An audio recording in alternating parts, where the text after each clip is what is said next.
This is your Daily 5 for Wednesday, October 15th, 2025.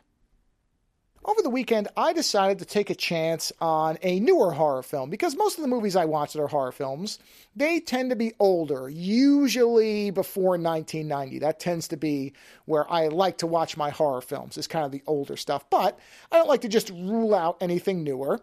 So I looked around a little bit and I wanted to find something that was different, something that wasn't a version of something I've seen before. And I came across a movie titled Monster Island from 2024. Now, apparently there's any number of movies titled Monster Island, so this is the specific one from 2024.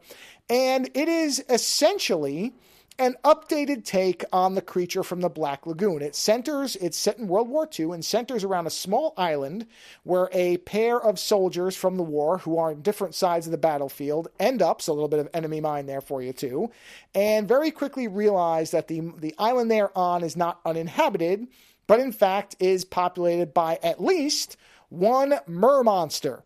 Whether it is a savage killing beast or a thinking creature that actually has motivation is something that will unfold over the course of the film. But in the opening, we just know that there is something monstrous that we don't really see for, I don't know, quite a while. I'd say maybe the midpoint of the film, maybe a little bit earlier.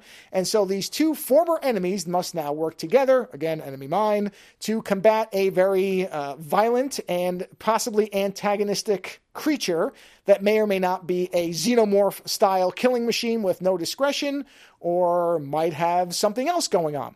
I'm obviously being pretty vague about it. I'll talk about it on the Friday show. But basically, you already know what this movie is about 15 minutes into it, if even that far. The thing about the movie is it doesn't break any new ground storytelling-wise. I'm just going to tell you that up front. There are really almost no twists and turns. There is one extra kind of interesting element, but they don't do a ton with it, so I don't know if it's even worth highlighting all that much, but it does add a little bit more than you might expect. Otherwise, this does kind of feel like a version of a different movie you've seen before. The novelty parts of the movie are really in its setting, World War II, which obviously means there's a number of communication and other technical restraints that might make battling a creature a lot easier.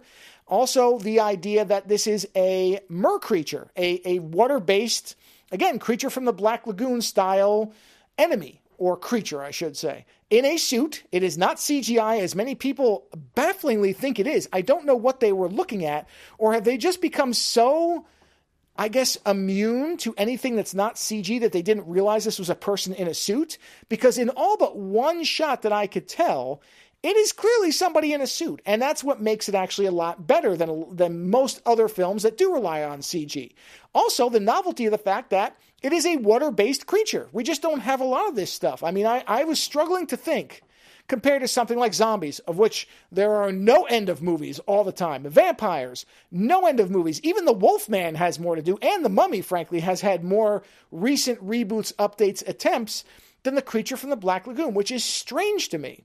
I don't know why we don't see more out of this creature, especially, well, maybe because that first creature, the original Universal creature from the Black Lagoon, is such a magnificently designed creature effect, and maybe that's it. Maybe nobody else can top that special effect, and I guess that would be something that would be intimidating. But I will say the monster in this is quite good.